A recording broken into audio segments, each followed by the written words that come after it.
ya sea que esté de pie y sentado. Si estamos acostados, pues ahí está en reposo completo, no hay ningún tipo de ¿cómo se llama? De equilibrio tensional que se pueda observar. Pero acá sí lo hay. Entonces, les decía también, por la parte del frente, la mitad del cuerpo está marcada por la zona que se llama manubrio. El manubrio está justo aquí en medio de por el cuello, en medio, y tocamos por acá y hay una pequeña depresión, o sea, un pequeño agujerito. Eso es el manubrio. Ese es el lugar donde se juntan las clavículas con el externón. Esos tres huesos se juntan en ese lugar. El externón es parte de la caja torácica, y la caja torácica son las costillas, el externón y la columna vertebral en la parte que se llama costal, las vértebras costales, o dorsales serían, dorsales, perdón. Entonces, eso es lo que forma la caja torácica. Entonces, y hay una línea que baja y que es percibible a nivel muscular hasta llegar a la zona púbica. Es esto que viene de acá a acá. Y por la espalda, esa línea va desde la parte donde se junta las vértebras cervicales con las vértebras dorsales. Ahí hay una vértebra, porque tiene una protuberancia por ahí, que es la que está acá justamente. Y luego bajamos por la línea que forma la columna vertebral hasta llegar a la zona del coxis, que es donde está la zona de los glúteos. Ahí. Entonces, eso nos debe servir siempre para poder observar el cuerpo y manejarlo en proporciones. Ahí sabemos que va a la mitad del cuerpo.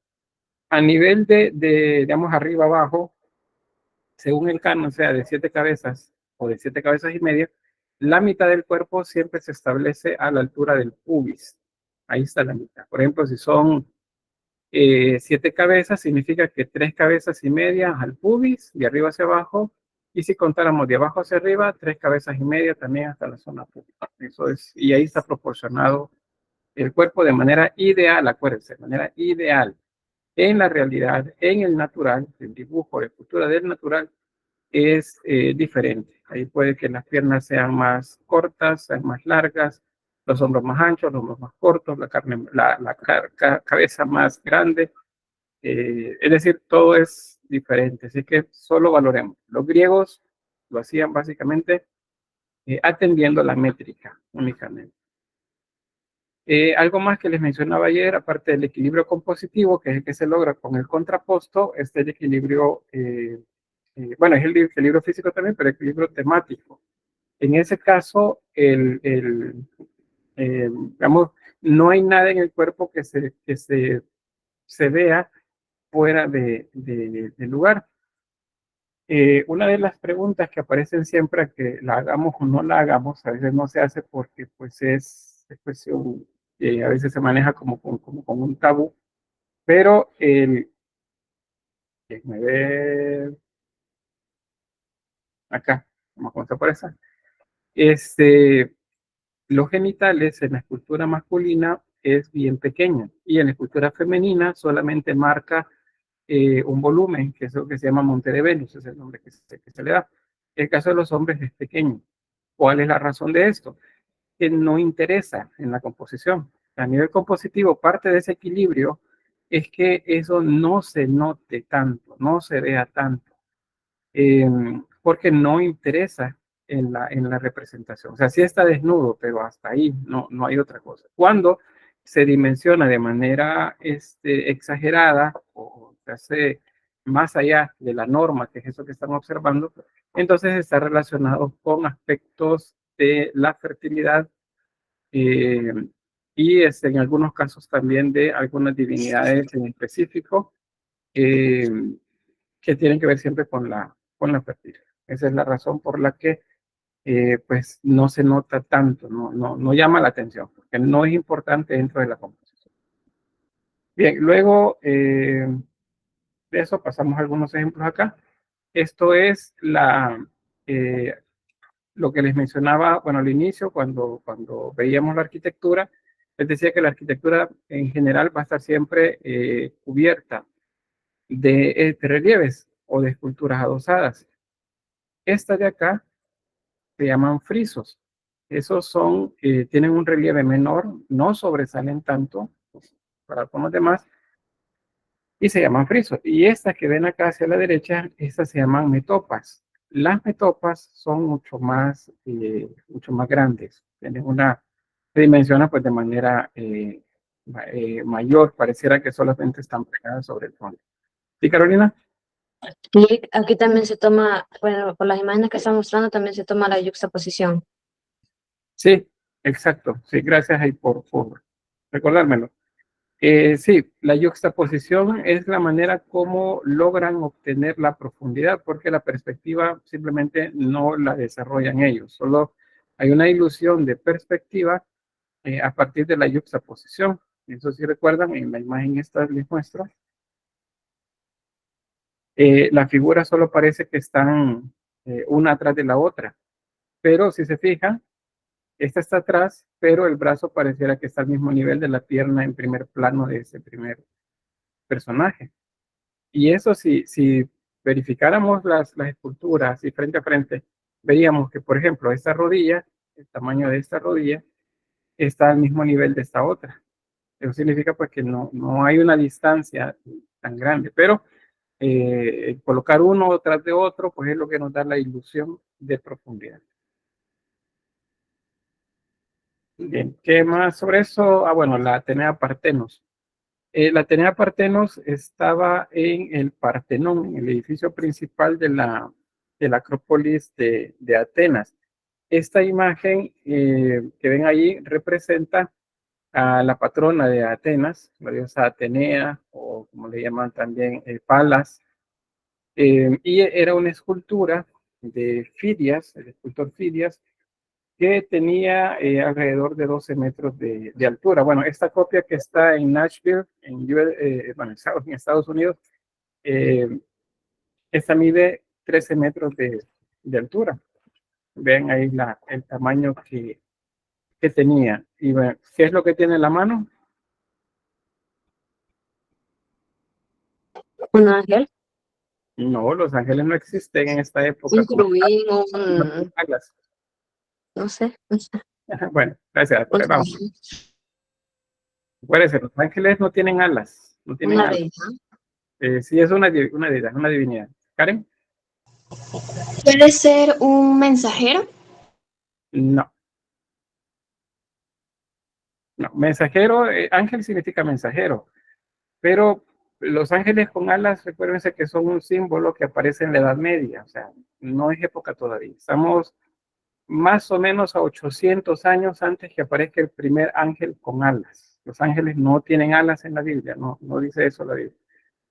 Estamos hablando de Grecia, entonces, creo que sí les mencioné antes estas divinidades cuando estábamos hablando de arquitectura. ¿Qué es una Nike? Judith, No me acuerdo cómo se llaman, pero no sé si son ninfas. no son ninfas, las ninfas están asociadas al agua. Irving dice, ¿es una diosa? Sí, es una diosa, sí. Daniela, Un Nike, dijo, ¿verdad, Lick? una Nike, correcto, o una Nike, es el otro término con el que podemos decirlo. De hecho, en español decimos Nike, como con tilde en la E, que el símbolo es, más bien el nombre es el de esta marca deportiva que le llamamos Nike, o Nike en inglés. En español le decimos Nike. Eh, vamos a a leerlo como Nike cada vez que lo veamos. Las Nike son divinidades asociadas a Atenea, porque Atenea es la diosa de la guerra justa. Entonces, siendo una diosa, y si la guerra es justa, es seguro entonces que al final de las batallas, Atenea va a vencer, va a obtener la victoria. La victoria es una diosa, y es esa que observan ustedes ahí. Es la diosa de la, de la victoria, las Nike. En esta otra versión, más pequeña, este es un modelo, también hay una Nike, vean, la tiene en la mano. La que tenemos nosotros en la universidad, la Minerva, que le decimos, Minerva es el nombre también de Atenea. Esta no tiene un Nike a la par, sino que es solamente el escudo con la gorgona, eh, nada más, no tiene otra cosa, pero hay ciertas similitudes, por cierto, entre esas, las que tenemos nosotros en la universidad y esta. Seguramente Ulises y no recuerdo el nombre de otro compañero que fueron quienes hicieron esa escultura hace ya un poco más de 20 años, pues tomaron como base seguramente estas imágenes. Bien, entonces son Nike, acuérdense. Hay un ejemplo, les voy a mostrar. Se los había mostrado ya, me parece que sí. Si no, dígame, esto por ejemplo.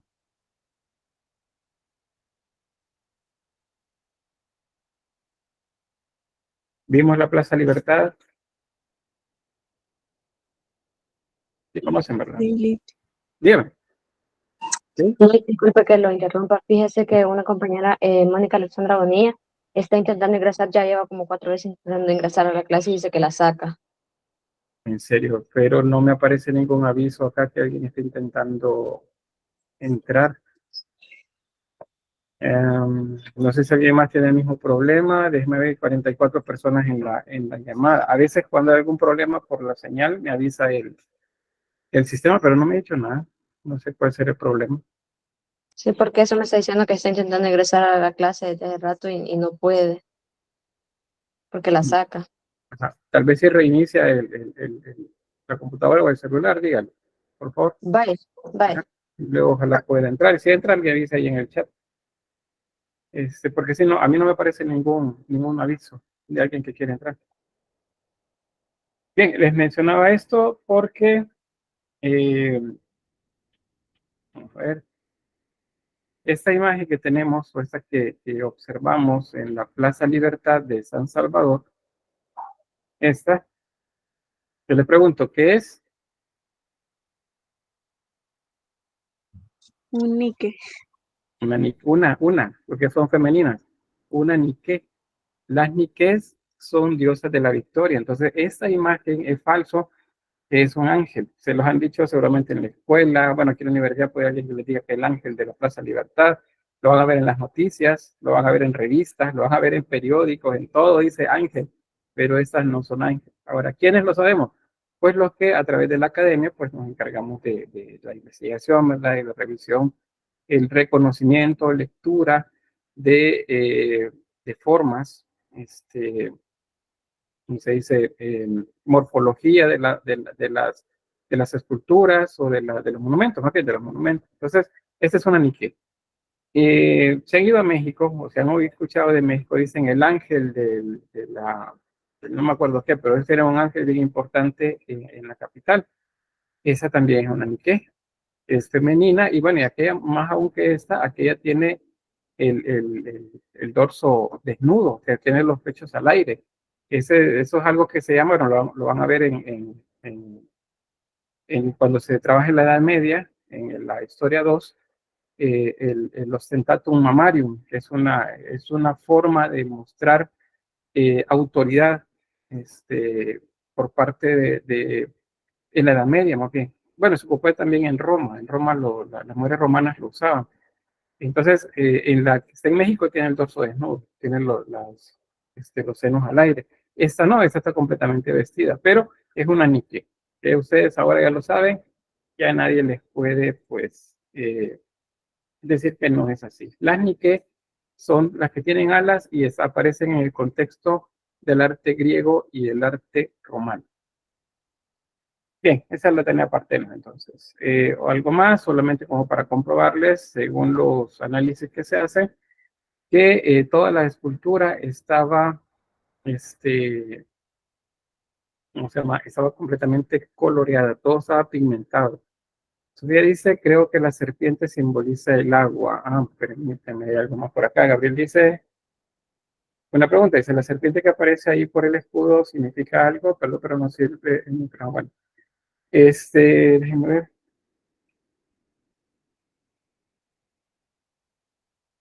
Esta de acá.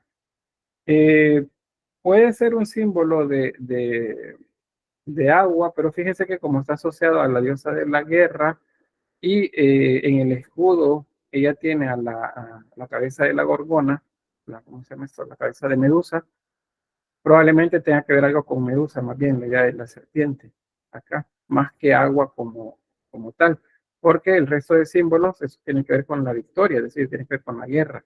El agua está asociada en cierto, como un primer símbolo, a la fertilidad, pero así que no creo que signifique agua. Fíjense que tendría que revisarles más a detalle sobre eso, porque acá también aparece, pero yo más bien creo que es la referencia a la gorgona o a la medusa. Pues si se han fijado en el escudo de Minerva tiene la medusa, ¿verdad? Porque ahí se la colocó eh, Perseo. Bueno, avanzamos. Otro ejemplo más del periodo clásico, que es un periodo de mucha producción artística. Mucha de ellas se perdió, los originales ya no existen, sino que lo que tenemos son copias del periodo romano. Vean esta, por ejemplo, el discóbolo de Mirón, este es del siglo V antes de Cristo, pero esta es una copia romana. ¿Y qué pasó? Bueno, en el siglo I los romanos van a tomar control de todo el territorio griego. Los griegos van a seguir ahí. O sea, algo que hacen los romanos es que los romanos no destruyen las civilizaciones que conquistan, sino que simplemente las romanizan. Pues ya cuando veamos ese tema, pues vamos a entender mejor eso. Eh, entonces lo que ellos hacían era tomar el control político, militar, pero dejaron que los griegos siguieran teniendo su religión o su variante de religión, porque era básicamente la misma romana, y les gustó mucho el arte. Entonces, el asunto era que los griegos trabajaban bastante bronce. Entonces, esas esculturas estaban hechas en bronce. Y el bronce para los romanos significa material para armas, para herramientas. Entonces, pues, se llevaban las esculturas para fundirlas, pero las que les gustaban les mandaban a hacer una copia en mármol. Y ahí es como tenemos vestigio, pues, de esas como las que observan, el discóbolo, que muestra a un atleta, probablemente alguien que participó en algunas de las Olimpiadas, en el lanzamiento de disco, ahí con todo el gesto para lanzar el disco. Vean la calidad del trabajo anatómico, aunque los músculos están rígidos, pues, pero sí los observaban.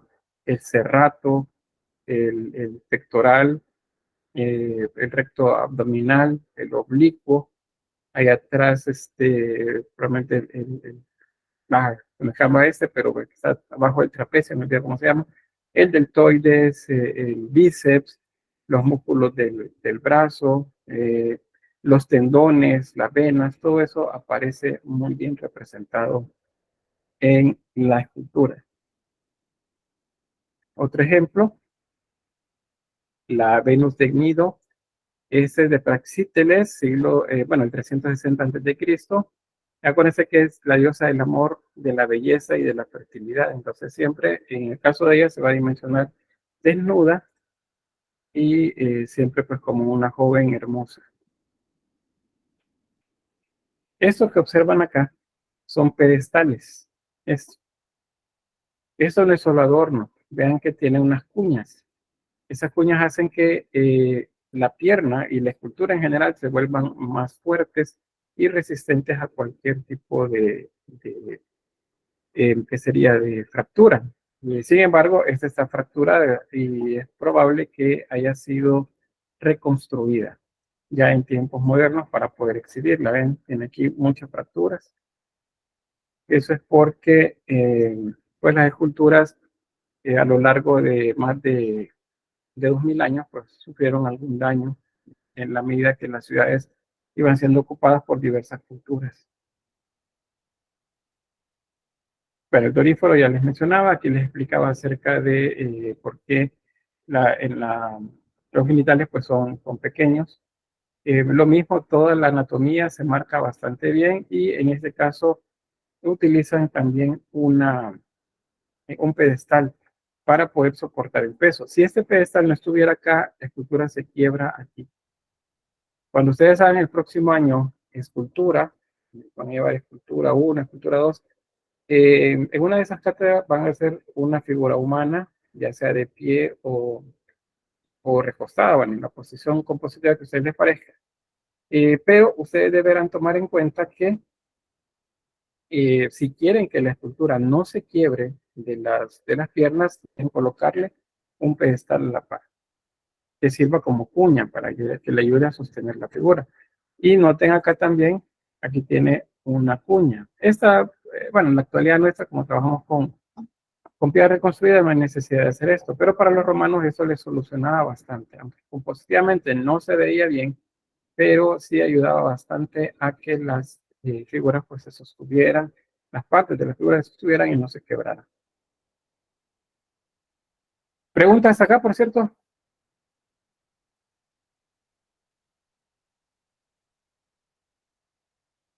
¿No? ¿Todo bien? Todo bien, Lick. Bueno. Vale, fíjense que esta pieza tiene una hoja encima de los genitales. Fíjense que eh, eso no es original, no estaba ahí al inicio. ¿Qué fue lo que sucedió? Bueno, en algún momento de la Edad Media, a una autoridad religiosa cristiana se le ocurrió que eso era una falta a la moral y entonces pues mandaron a, a cortar los genitales de todas las esculturas, al menos las que estaban seguramente más a la vista. Entonces lo hicieron porque consideraban que no se veía moralmente correcto o religiosamente aceptable también, porque la desnudez es un tabú dentro de las religiones. Y bueno, actualmente ustedes saben que sigue siendo igual. Entonces, ¿qué pasa acá? Años después, cuando cambian los cánones estéticos, cambia también el pensamiento, pues alguien dijo, miren, eso no se ve bien así, tratemos de repararlo. Y la manera de repararlo fue colocando una hoja para que pareciera que se estaba cubriendo con algo, así como las pinturas que representan a Adán con una hoja o a Eva con una hoja tapándose los genitales. De la misma forma, pues se hizo eh, acá con estas figuras. Vamos a otra más. Hermes con el niño Dionisios, este es del escultor Praxíteles. Igual, vean un pedestal y las cuñas que sirven para sostener la figura. Si esto no estuviera ahí, esto se vuelve frágil y se quiebra porque es mármol. Aquí no tiene un brazo porque, pues, igual como les comentaba, en algún momento, pues, estas esculturas fueron dañadas por abandono, por falta de cuidado, por alguien que las quería arruinar y terminó, pues, en las condiciones que la vemos. Bien, hasta ahí llegamos con el periodo clásico. Dígame, Carolina. Lick, me estaba fijando que la mayoría de esculturas, pues físicamente en lo que es el rostro, son totalmente similares. No había algo que los distinguiera. No, en esta época no, y es una buena pregunta. Y se la puede relacionar con lo que les mencionaba del canon. El canon es idealista. Eso significa que me va a llevar siempre a hacer un rostro ideal. 5 ojos de ancho, 7 ojos de alto en el rostro. Si yo aplico eso y tengo ya una estética que va orientada pues, a mi grupo étnico, en este caso son los griegos, los rostros van a salirles iguales. ¿Por qué? Porque tienen las mismas medidas, tienen las mismas. Son variantes leves, a veces el pelo es lo único que les hace ver diferentes. Por lo demás, todas se ven iguales, pero es por eso, por el canon que ocupa. Dígame, Carolina. Digamos que igual sería como que la posición en cómo están a veces que se diferencia. O sea, si nosotros viéramos una imagen y solo viéramos el rostro, creo que nos costaría diferenciar de quién es quién. Pero si vemos la posición, creo que ahí ayuda un poco más. Sí, ahí Bueno, es lo es que pienso. exacto. A nivel de contexto de la pieza escultórica, eso nos ayuda a diferenciar una de otra, pero como en general todas representan a los mismos dioses, o Apolo, Hermes, básicamente son los mismos. Y son jóvenes, si se fijan. No hay representaciones de Zeus sacado de los dioses mayores, de la generación de los dioses olímpicos, porque cuando los hacen a estos, que los hacen ver más sabios, entonces les agregan barba y les agregan bigote. Pero cuando se representan héroes, siempre van juveniles, siempre son juveniles como se representan. Y bueno, lo otro es la posición, ¿verdad? La posición tiene que ver con el contrapposto. Noten aquí, este está sostenido, es decir, la pierna de equilibrio, la pierna en la que se está sosteniendo es la derecha, entonces la cadera derecha sube y la cadera izquierda baja. Eh, Acá no se nota, bueno, el brazo lo tiene levantado, pero si el brazo estuviera abajo, entonces se notara que el hombro está abajo con respecto al hombro del lado izquierdo. Eso se maneja así, es inverso el orden. Sí, Carolina, luego que ya van a levantar todavía. No, Lick, nada, perdón. ¿Quién levantó la mano? ¿No? ¿O pregunta? Bueno, pasamos al helenístico. Vean, el helenístico es el tercero eh, de los tres momentos en los que se divide el estudio de la escultura griega. Y acá igual se resume en tres características que son el escorzo, el dramatismo y el movimiento exagerado. El escorzo ya les mencionaba el día de ayer, bueno, yo apunto ahorita hacia la cámara y entonces ven que la yema de mi dedo índice es más grande que mi cabeza. Eso es escorzo. Ven la proyección de mi mano derecha hacia la cámara y entonces ven que se va haciendo más pequeña a la medida que se aleja. Eso es escorzo. Entonces, luego, ¿para qué sirve el escorzo? Pues para que sustente las dos características que siguen. El dramatismo es que hay una expresión, eso no aparece en las épocas anteriores, sino que es acá, hay una expresión ya en el rostro. Algunas son todavía arcaicas, pero otras son muy dramáticas como tal, es decir, muestran dolor o muestran alegría.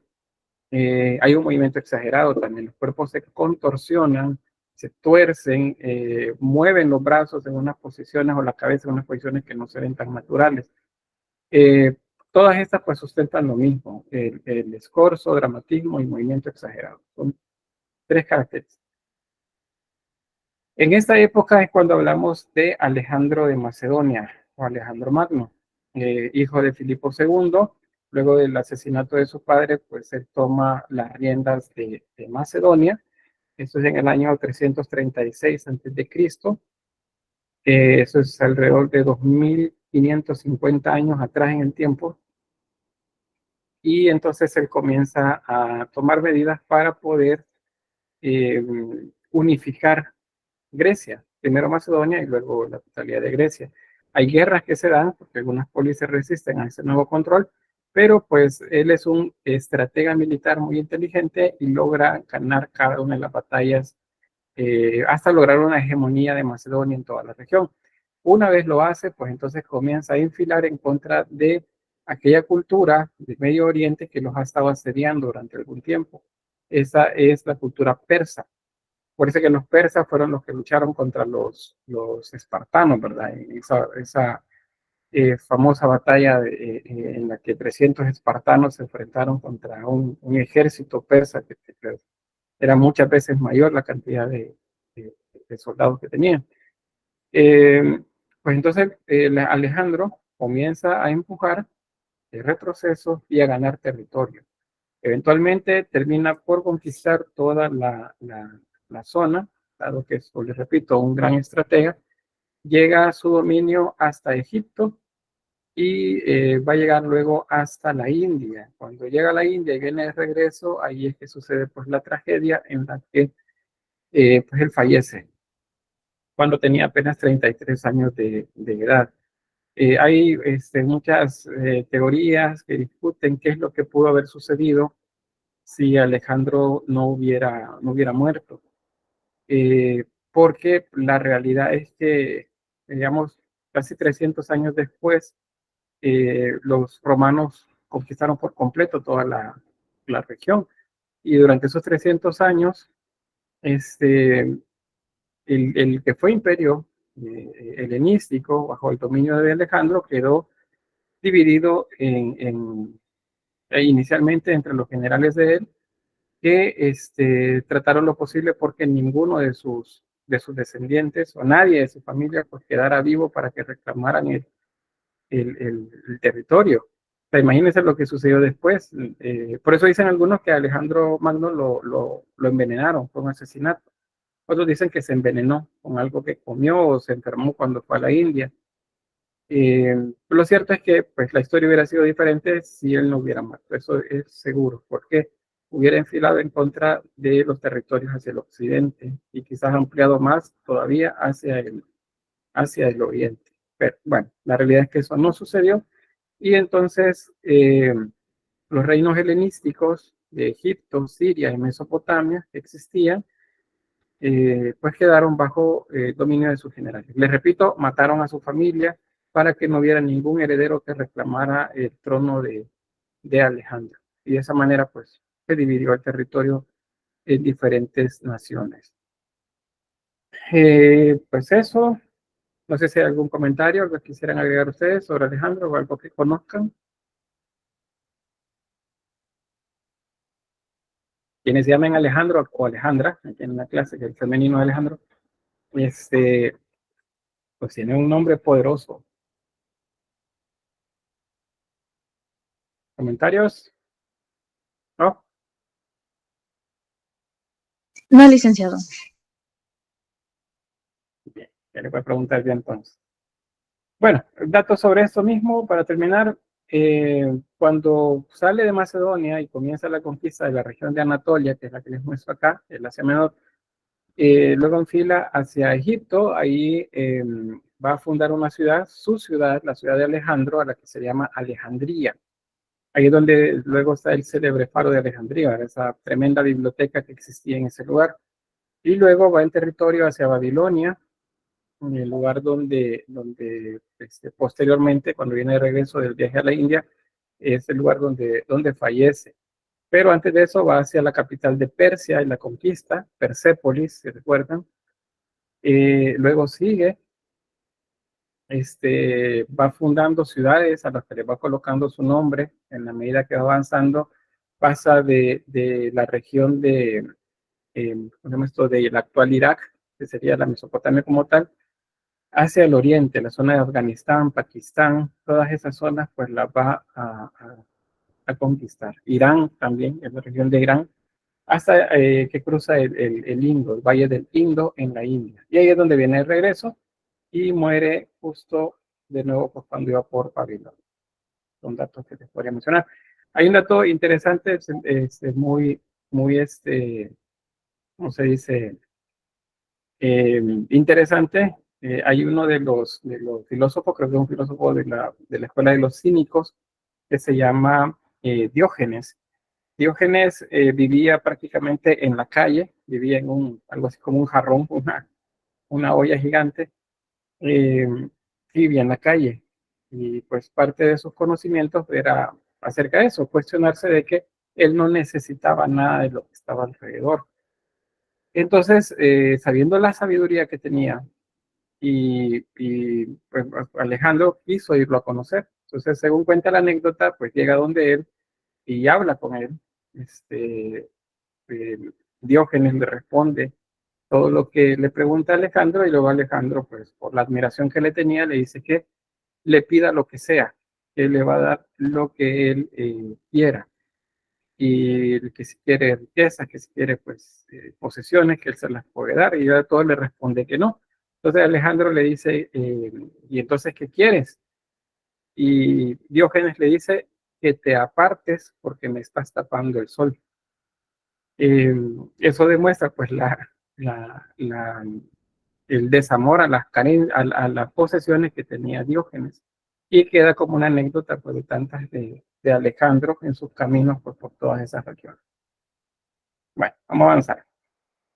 Ya a nivel de arte de esta época, pues acá hay un primer ejemplo sobre eso que les mencionaba de lo exagerado, del dramatismo, del escorzo. Vean la posición del brazo, la posición de la cabeza. Eso está más contorsionado de lo normal. La cabeza, de hecho, pareciera que no pertenece al cuerpo por cómo está colocada. Parece que no va con el cuerpo que está acá. Eso es exageración. Y lo hacían para que la imagen se viera todavía con mayor impacto visual. También se mantiene lo del paño húmedo, la técnica del paño húmedo, que es la que se refiere a las transparencias en los vestidos o en las ropas pegadas al cuerpo. De esa época, pues el desarrollo de la técnica de la cera perdida, que es a través de las cuales se hacían las esculturas de bronce por parte de los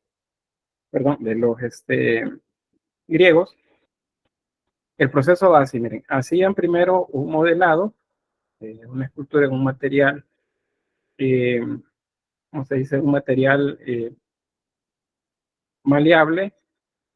A ese se le hacía un molde con material pues similar al yeso, como se ven acá. Luego se desmoldaba, o sea, se sacaba el molde.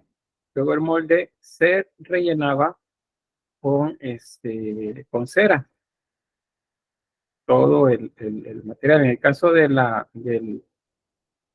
partes más gruesas se movían de manera que la cera no quedara sólida, sino que generara una capa delgada, digamos así, en toda la figura, de manera que quedara hueca. Pues ese es el asunto.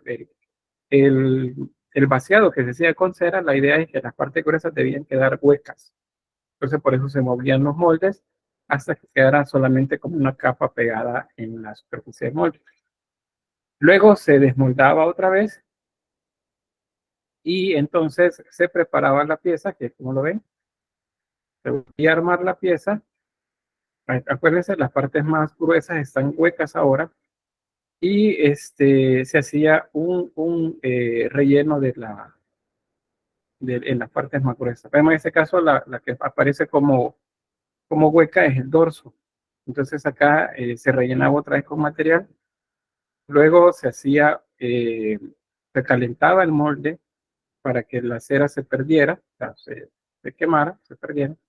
Y aquí es donde se hacía el vaciado ya con metal, con bronce. Se desmoldaba el molde, la pieza quedaba así, entonces se sacaban ya los excedentes y se pulimentaba. Y ahí la pieza pues ya quedaba con la policromía a partir de las patinas que se le colocaban encima. Esa es la técnica de la cera perdida y es una de las técnicas más utilizadas por los griegos para la elaboración de escultura. Pero ¿por qué no hay tanta escultura en bronce? Porque les repito, los romanos cuando llegaron las fundieron y aquellas que les gustaron las mandaron a hacer en mármol para que les quedara una copia. Bien, acá ejemplos de divinidades femeninas, Venus, también la diosa, ¿cómo se llama? Hera, también. Hay diversas divinidades pues, que ellos construían, pero siempre alrededor de las figuras principalmente de Venus. Vean en este caso la transparencia. A esto, acuérdense, esto se le llama la técnica del paño húmedo. Y noten otra vez las cuñas. Hay una cuña, hay otra cuña. Y esto entonces se convierte en un pedestal que ayuda a sostener mejor la pieza. Igual acá, atrás hay un delfín que sirve para sostener la figura. Aquí se nota la policromía todavía, ¿no?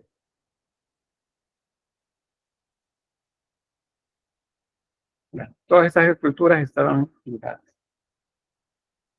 La Venus de Arles, siglo I a.C., pues igual, ¿verdad? Siempre denotando la desnudez y las transparencias. La Venus de Milo también corresponde a la época. Pues es una de las esculturas más reproducidas, que más se observan también ¿cómo se llama? En la cultura popular. Esta no tiene brazos porque pues la pieza estaba fraccionada, estaba quebrada. Entonces lo que se encontró es lo que observamos acá. El resto pues no está. Algunos debaten que la tuvieron que haber o se tuvo que haber hecho pues el arreglo de manera de consolidarla, agregándole pues los faltantes. Eso significaría que tenía un brazo porque está como danzando, tiene un brazo que está levantando y el otro está sobre el dorso. El derecho está acá, se supone, y este está levantando como si estuviera danzando. Pero pues no, así es como se encuentra. No, no la han reparado, restaurado, esa es la palabra, pero es porque la pieza se observa siempre bella, aún así con los fantasmas. Bien, un Apolo, vean acá, los brazos ya más extendidos, un tanto más de movimiento en la pierna. Siempre el pedestal para sostener la mano. Acá hay un pequeño pedestal que pareciera de hecho como un tacón, como si tuviera un tacón en el pie, detrás de la sandalia, pero es para sostener el cuerpo también. Y la manta esta ayuda a que se sostenga el brazo. Aquí de hecho hay una cuña. Todos esos son eh, ¿cómo se dice? Resoluciones técnicas para que la pieza sea más duradera. Otro ejemplo más con el sauróptono, propolo. Vean, las ramas tocan el cuerpo. Eso no es solamente como adorno, no. Están ahí para que sostengan el cuerpo, para que el cuerpo no se quiebre. Si no estuviera el árbol, la pieza se quiebra acá. ¿Por qué? Porque el mármol no es una piedra exageradamente dura. Es un tipo de piedra porque es fácil de romper o de quebrar. El llamado espinario o el niño de la espina, esto lo que representa es un niño que está sacándose una espina del pie, lo que se ve acá. Vean el rostro. Acá sí hay ya un gesto, ese gesto de satisfacción, como cuando ustedes se espinan, ¿verdad? O queda una pequeña astilla metida en el dedo, es en la mano, en el pie. Cuando uno se la quita, pues es una sensación bastante, ¿cómo se dice? Bastante agradable, pues el retirarse el dolor. Entonces eso es lo que se ve acá, es lo que está haciendo el niño, quitándose una espina, por eso se llama el espinauro o espinario. Laoconte y sus hijos, pues esta es la historia de un personaje que fue castigado por los dioses y pues fue devorado por las serpientes, tanto él como sus hijos. Aquí podemos ver el movimiento exagerado, el escorzo, la evolución técnica que permite observar la perspectiva en el cuerpo y el dramatismo. El rostro de dolor de los personajes mientras son constriccionados o apretados por las serpientes y mordidos también. Está la Laoconte que lo están mordiendo y el resto pues igual, está luchando en contra de las serpientes.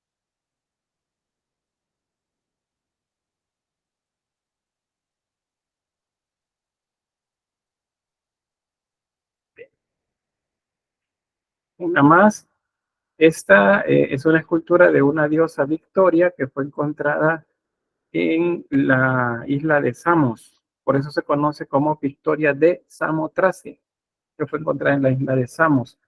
Esta no tiene brazos ni tiene cabeza, pero sí tiene las alas. Acuérdense, si tiene alas no es un ángel. Estamos en la época griega todavía. Entonces, acá todos los seres femeninos con alas se llaman diosas victorias o Nike. Ese es el otro nombre. Igual, aplicación a nivel compositivo, de equilibrio y también a nivel técnico, las transparencias de las telas. Y vean el movimiento. Muy dinámica la imagen. Pareciera que va corriendo o va en el momento en el que va a alzar vuelo. Bien, ¿preguntas?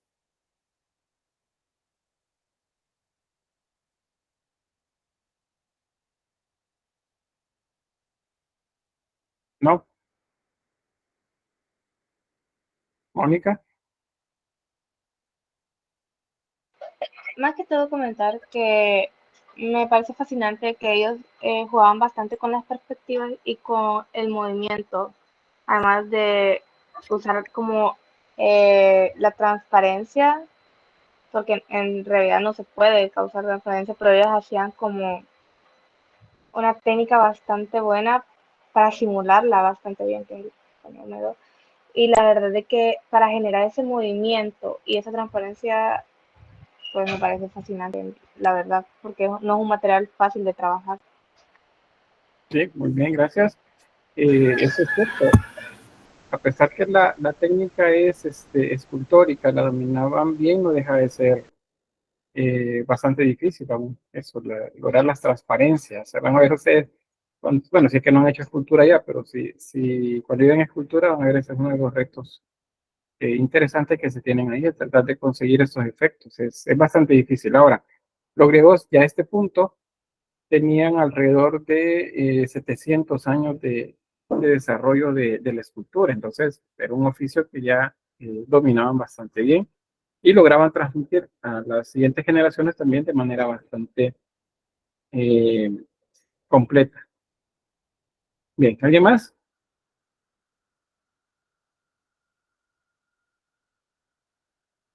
No.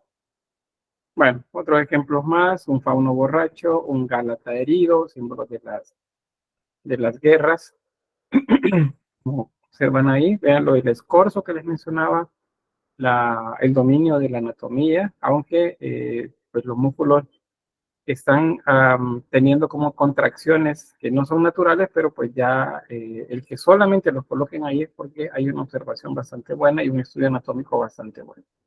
Estas están seccionadas, hay varias de Gocálatas, una composición escultórica en la que aparecen pues así como rotas las esculturas, quebradas más bien las esculturas.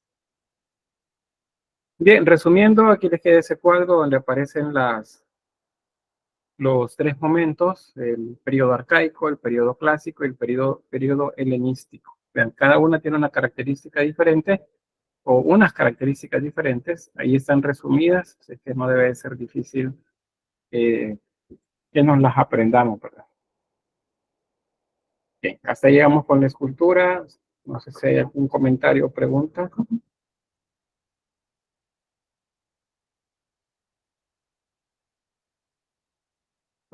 Avanzamos. La pintura griega. Bien, acá entendiendo el tipo de trabajo que hicieron a nivel de escultura, pues lo que podemos prever es que el desarrollo de la pintura fue igual de prolífero, que hubo pues grandes murales seguramente, pinturas hechas en los edificios, en los templos, que representaban mucho de lo que hemos observado por ahí. También utilizaron ellos la técnica del mosaico, aunque la desarrollaron un poco, pero fueron de los primeros en manejar mosaicos pictóricos y también la pintura aplicada a la cerámica. Entonces, es como previsible que hay mucho de pintura. Pero la realidad nos dice que eh, sí fue cierto que tuvieron ese gran desarrollo, pero muy poco de eso logró llegar hasta nuestros días. O sea, no hay muchos ejemplos de pintura griega, murales, por ejemplo, o en los mismos edificios. Bueno, ahí les mostraba lo de los frisos, por ejemplo, en el que era completamente polícroma las paredes. Pero pues eso se sabe porque se hacen análisis de los pigmentos encontrados en la superficie del mármol, pero no hay pinturas en esos. Entonces, pues como lo dice ahí, pues desgraciadamente no se han conservado, no hay. Hay relatos, describen algunas, pero no hay. Hay copias romanas, eso sí, parece que los romanos tomaron el control en el siglo I antes de Cristo de toda la región y durante unos 200 años pues básicamente fueron asimilando la cultura romana, hasta que luego se formó algo que llamamos greco-romano. Ya para esa época, que es la época de los emperadores también romanos, pues entonces estos mandaban a copiar, a imitar mucho del arte griego. Entonces, por eso es que cuando veamos Roma, les voy a hacer referencia a Grecia, porque en Roma, por un evento desafortunado para un par de ciudades, eh, eso permitió que se conservaran pinturas. De lo contrario, en el resto de edificios, de templos romanos, tampoco hay pintura. O sea, el tiempo se encargó de que se perdiera. Pero pues vamos a hablar luego sobre eso. Les voy a mostrar algunos, sí, que se han encontrado. Por ejemplo, uno de los soportes en los que en el periodo arcaico aparece bastante, bueno, en el clásico también, es el de la madera. Pero la madera, acuérdense que es fácil que se arruine por humedad o por plagas. Entonces, estas no sobrevivieron tampoco el paso del tiempo. Pero se han conservado algunas, como lo que observan acá, en la que se nota la policromía y el dibujo pues, que hacía para representar imágenes tal cual como las veíamos en las esculturas, muy esbeltas y jóvenes siempre. Otras más. Se sabe que trabajaban con una paleta bastante amplia. Bueno, prácticamente todos los colores cálidos, fríos, todos están representados acá. También en cuanto a soportes o a materiales en los que se pintaba, marfil, cuero, pergamino y lino son algunos otros ejemplos que se han encontrado, pero pues les repito, dada la naturaleza del material, no es mucho lo que sobrevive el paso del tiempo. Acá algunos ejemplos en paredes, vean el rapto de Perséfone, es la temática acá. Ven. Ahí tenemos a Hades, que está llevándose a Perséfone acá. Vean los trazos, todavía son notorios pues, algunos. Estos es de los pocos vestigios que hay. Pero imagínense estas pinturas, cómo se tuvieron que haber visto. Así a full color en la superficie. Pues era algo seguramente que fue impresionante. Acá tenemos otro ejemplo, Safo de Mileto, que es la conocida como Safo de Lesbos. Es una poetisa. Y vean la calidad del color, del trazo también. Así se sabe que pues pintaron retratos siempre idealistas con mucho detalle, pero pues no hay mucho. Cuando veamos Roma siempre les voy a recordar Grecia. Entre dos temas vamos a estar viendo esto.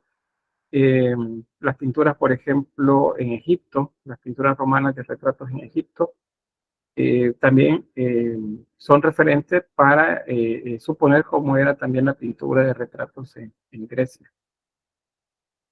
Bien, esta es una de las, bueno, ahí está el texto, pero se lo explico acá. Este es el techo de una tumba.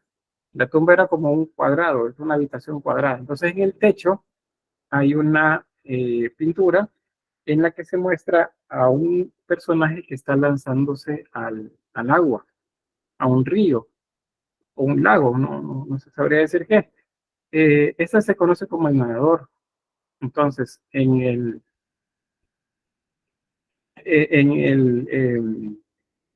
la simbología referida a estas imágenes, el agua, acuérdense que es un símbolo de vida.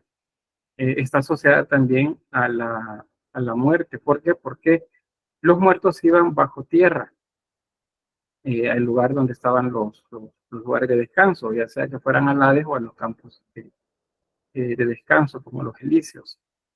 Entonces, al estar nadando, lo que está representando es el paso de la vida a la muerte. Ese es el símbolo acá. Y está en una tumba. Entonces, esto, de hecho, esto no está en la Grecia continental. Esto se encontró en la región de la Magna Grecia, o sea, más cercano a Italia. El siguiente tema que vemos después de Grecia es el arte etrusco. Y ahí vamos a ver que los etruscos en las tumbas pintaban escenas que representaban la muerte o representaban también aquellas cosas que fueron importantes para la vida de los difuntos. Entonces, por eso la influencia, ¿verdad? Eso es como una media entre lo que los pueblos, tanto etruscos como romanos, hacían y Grecia, porque era en el territorio de la actual Italia donde se encuentra esta imagen. Otros más, estos son muy similares a los que luego vamos a ver en las tumbas etruscas. Esta es una representación de como de una bacanal, es decir, es una fiesta en la que pues se sirve vino. Y ahí están pidiendo, lo que están extendiendo como platillos, como fueran copas, para que les den más vino. Bien. Pintura romana, que es la que les mencionaba. La pintura romana es posterior a esta época que estamos hablando, pero es la que nos hace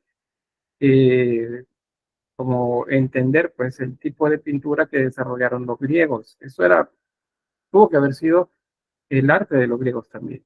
Lo que pasa es que, les repito, no se encuentra. ¿Por qué si hay en Roma? ¿Por qué si se encuentra? Porque sucedió un evento catastrófico en dos ciudades que sepultó las estructuras bajo metros de ceniza. Entonces esto quedó como una cápsula del tiempo y preservó la pintura. Si eso no hubiera sucedido, tampoco conociéramos tanto de la pintura romana. Entonces por eso la pintura romana es un referente para entender y suponer también cómo pudo haber sido la pintura griega. Bien, ¿comentarios o preguntas?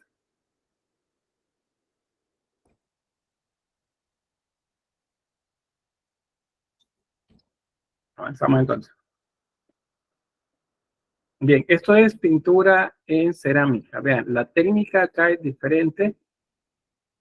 Es un tipo de pintura que debe someterse a calor para que se adhiera a la superficie del barro.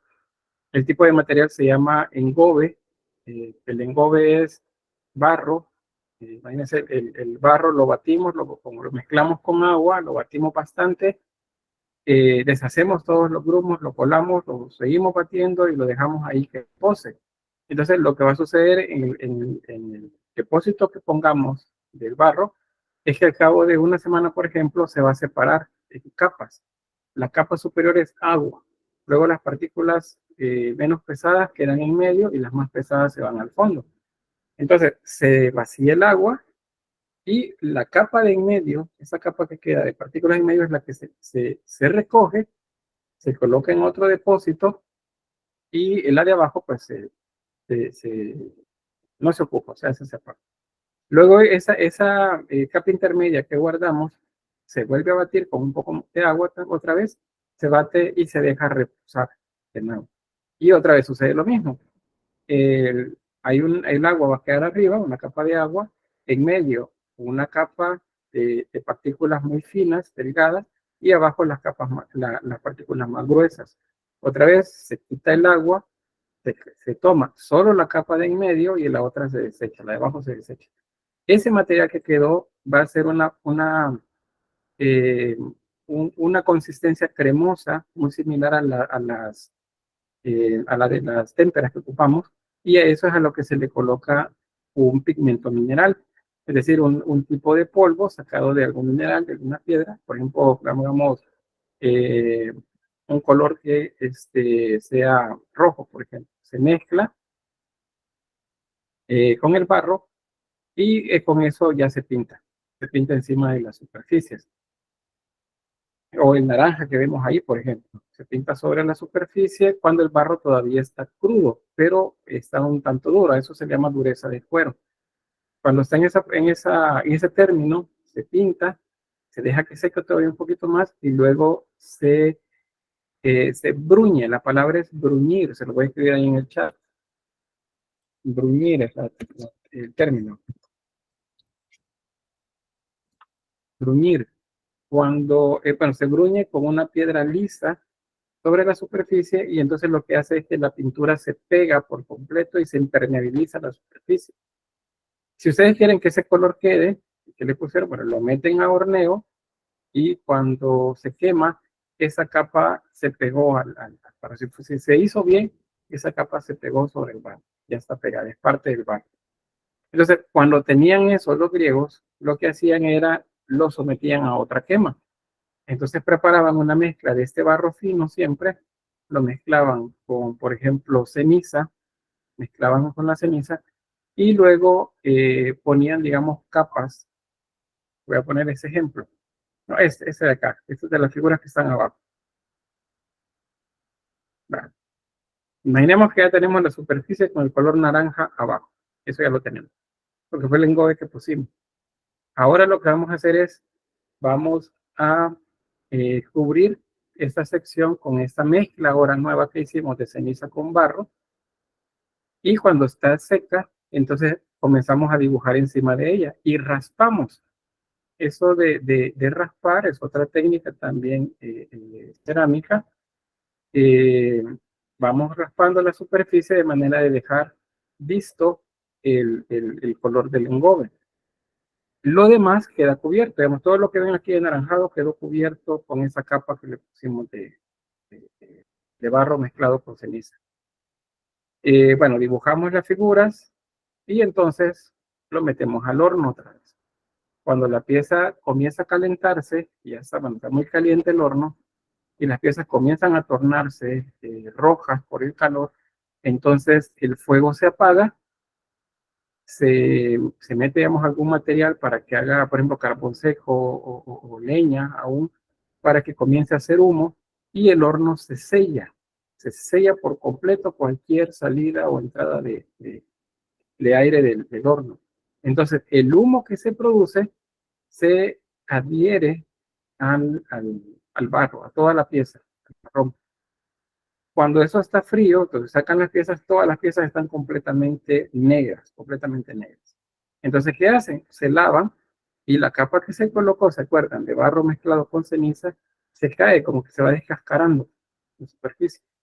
Y entonces deja abajo de eso que se reservó el color anaranjado del engobe original que teníamos. Y aquellas secciones que quedaron descubiertas ahora son negras. Y así es como obtenían este tipo de figuras. Sobre esto todavía, en algunos casos, colocaban ya pintura, o sea, un pigmento que se colocaba al frío, que no necesitaba ir a horno. También esgrafiaban, o sea, rayaban la superficie para hacer líneas delgadas como estas que ven acá. Entonces, esa es la técnica con la que lograban. Esa técnica se llama una quema se llama reducción, una quema de reducción. Las quemas de oxidación son aquellas en las que entra oxígeno al horno. Las de reducción no entra oxígeno, sino que lo que hace es que se generan, se adhieren al barro. Entonces, esa es la técnica que ocupaban y lo hacían de dos formas, porque fíjense en esta. La técnica es figuras negras sobre fondos claros, pero en esta la figura está clara y el fondo está negro. ¿Qué significa? Que aquí lo hicieron al revés. Aquí cubrieron con esa mezcla de ceniza y de barro el cuerpo y lo demás lo dejaron libre. Cuando estuvo en el horno, atmósfera de reducción, entonces el humo se pegó en lo que no estaba cubierto. Luego se lava y ya queda descubierto. Lo siguiente que hacen es dibujar, ¿verdad? Darle los detalles y entonces la figura ya queda así. Entonces, esas tres técnicas son las que utilizan en cuanto a la cerámica y se consideran técnicas pictóricas también. Ahí tenemos algunos ejemplos. Y así otras más. Pintura en cerámica, pues de figuras negras y de figuras rojas son las que más se conocen de los griegos. Y hasta ahí. ¿Algún comentario o pregunta? Patricia dice, muy interesante los detalles que surgen en las personas corriendo, dice, solo con la técnica del raspado. Aunque eso del raspar es grafiado, se llama. Le voy a escribir ahí también el nombre, es grafiado.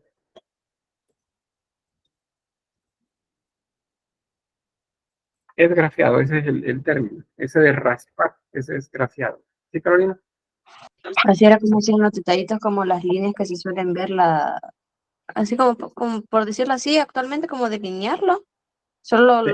como que levantaban la parte de esas. Sí, o sea, sí, era como ir rayando, porque acuérdense que abajo hay capas de pintura, abajo de la capa que quedó de humo que se pegó. Entonces, ahí solo se iba desgrafiando. También utilizaban, que colocaban pintura. Había pintura que se ponía encima. O sea, cualquiera de las dos técnicas, tres, pero les decía tres técnicas. Una es figuras oscuras, fondo claro, o fondo oscuro, figuras claras, figuras rojas, le llaman así. Y estas que llevan como tres tonos diferentes. En este caso sí se ocupaba una capa de pintura adicional.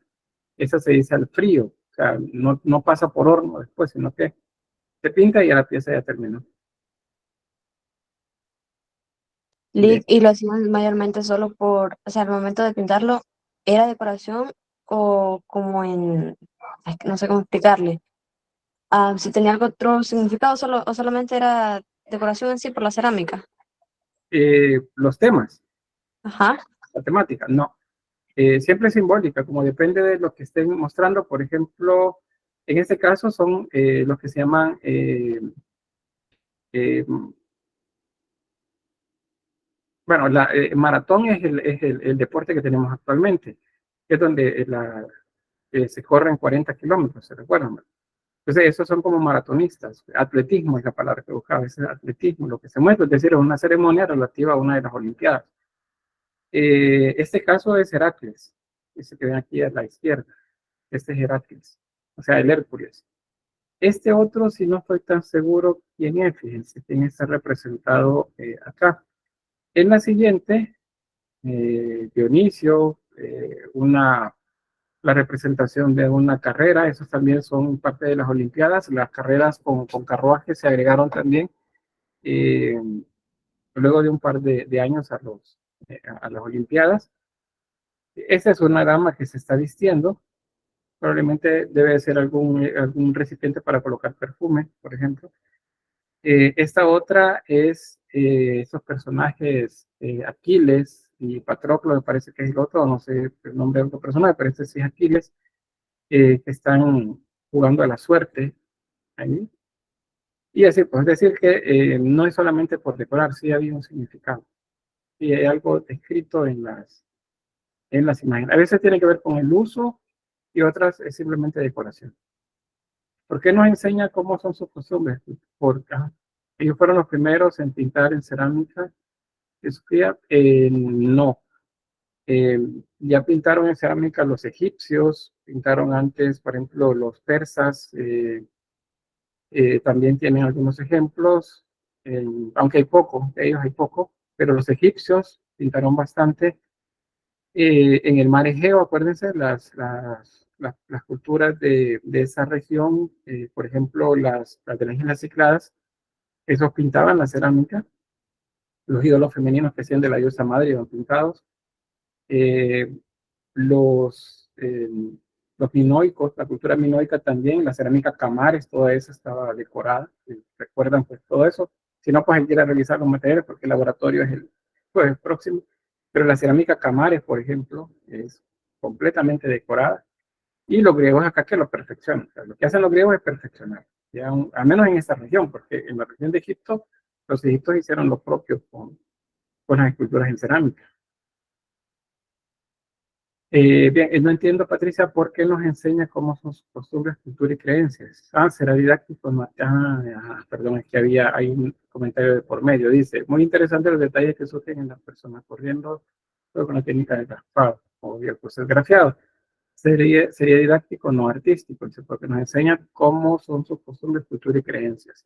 Es decir, sí, todo eso queda grabado en la cerámica. Pero le digo, imagínense todo lo que nos hemos perdido en las paredes de esos edificios, todo aquello que no sobrevive el paso del tiempo, que fue vandalizado en algún momento y pues simplemente lo perdimos, lamentablemente. Pero pues, bueno, cuando vean los romanos van a ver, esos romanos eran cosas serias con los paisajes en los edificios. Bueno, avanzamos porque debemos terminar esto hoy. Artes menores. Bueno, la cerámica, ya algo estábamos hablando de cerámica, solo que como una técnica dentro de la pintura. Aquí les van a quedar datos, no voy a detenerme en eso, sino que voy a ir a los detalles de una sola vez, pero en la región del Mediterráneo, pues Grecia más o menos por el siglo VII ya tiene una tradición de cerámica bastante buena.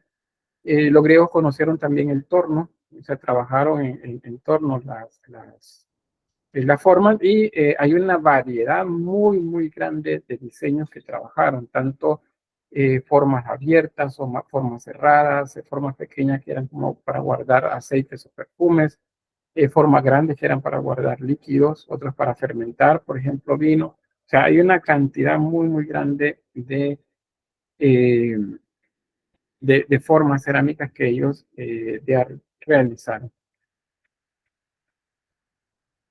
Acá, sobre la cronología, los primeros ejemplos, acuérdense, pues aparecen desde la época muy arcaica, bueno, previa a la arcaica, es la época del desarrollo de la cultura del mar Egeo. El torno, como les digo, pues lo conocieron más o menos, no es igual, pero más o menos como este era el que ellos utilizaban. En cerámica y en la escuela de arte, pues tenemos varios, pero son unos tornos en los que uno debe sentarse y con el pie mover la rueda para obtener la forma. En este caso se movía con la mano, se iba girando para obtener ese movimiento centrífugo, que es el que permite que se pueda elevar el barro, darle forma, abrirlo, cerrarlo, con la coordinación de las manos y la velocidad. Luego, cuando la pieza está ya más o menos dura, entonces se hace lo que aparece en la imagen de abajo, se raspa. Al rasparlo se reduce el grosor y se afinan las partes. Por ejemplo, aquí se está colocando pues emparejando el relé del recipiente, como la parte con la que se sostiene sobre la superficie. Bien, ahí las formas que les mencionaba, estas son algunas, las ánforas, eh, las hidras, por ejemplo, las cráteras, también están los cántaros y otra cantidad pues, bastante amplia de formas. Este es un cántaros. No suena cántaro, ¿verdad? Cántaro es una palabra que deriva de ahí. Los kilox y cantaros, por ejemplo, tienen estas asas para poder tomarse y levantarse. Estos, por ejemplo, los que tienen, ven ustedes que tienen un cuello delgado, estos son así porque estos se utilizaban para guardar aceites adentro, aceites aromáticos, digamos perfumes, se guardaban acá, entonces se colocaba un tapón y eso pues no se salía. Hay otros que tienen la parte superior bien abierta y otras cerradas. Los muy abiertos son para tomar algo en el momento. Las muy cerradas son para guardar líquidos. Aquí está, por ejemplo, las ánforas. El vino se guardaba en ánforas. Las cráteras eran más bien como para dispensar líquidos. O sea, estaba abierto para que la gente llegara y tomara de ahí. Eso es decir, los diseños van en función de la utilidad que tiene la cerámica. Ejemplos. Ya sobre la técnica no les explico porque ya les hablé de eso, a nivel de técnica pictórica. Pero ahí ven la diferencia, cómo fue evolucionando. Eso, por ejemplo, del periodo clásico, ese es del periodo helenístico. El helenístico hay más dinamismo, en algunos casos, de hecho, aparece una simplificación muy orgánica, como abstracciones de las figuras, pero hay pues de todo. Estos de los primeros, de la edad de bronce, estamos hablando de las primeras culturas en la región que correspondían a las primeras de la zona del mar Egeo, por ejemplo. Ese se llama estilo protogeométrico, ven que es de una decoración lineal principalmente. Luego tenemos el estilo geométrico como tal.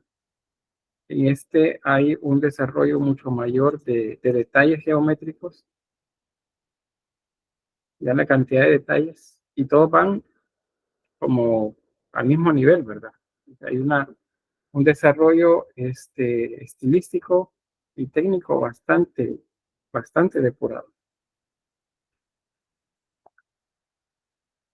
Acá hay una cruz, esta es una cruz que se parece a la cruz asbástica que ustedes habrán visto en algún momento, ¿verdad? La cruz que utilizaron los nazis en el siglo XX, solo que esta está invertida, esta tiene las puntas hacia el otro lado, las puntas de la cruz hacia el otro lado.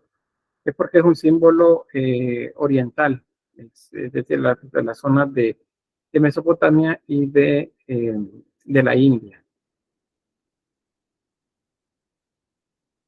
Otro ejemplo más, el orientalizante, acá es cuando pues se tiene contacto con la zona de Medio Oriente, la zona de Mesopotamia, pues entonces aparecen grifos, leones, toros también. Algunos de los ejemplos que hemos visto ya en la época mesopotámica. Y bien, se me está acabando la batería por acá. Bueno, no a mí, a la computadora, yo tengo batería todavía.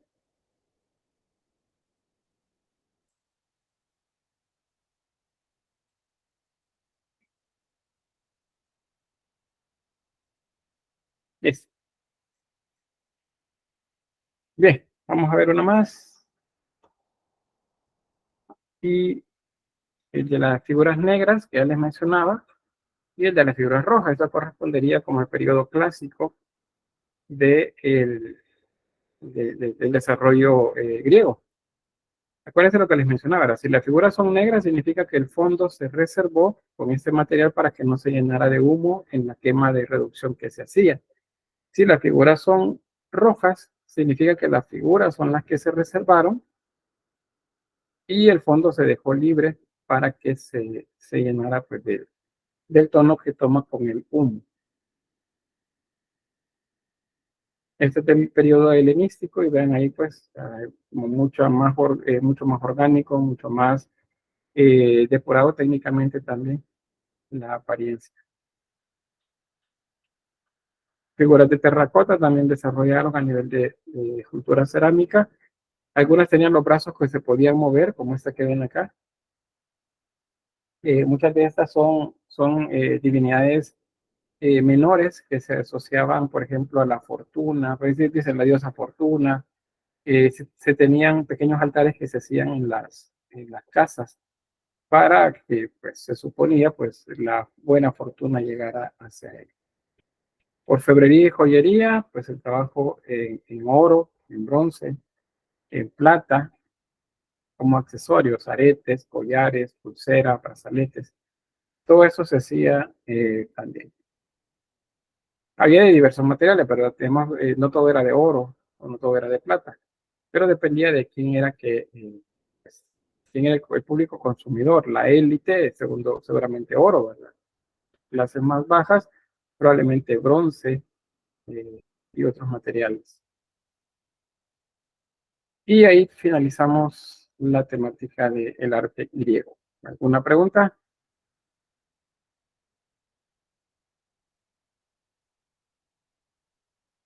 ¿No? Nada. Bien, voy a tener la grabación acá.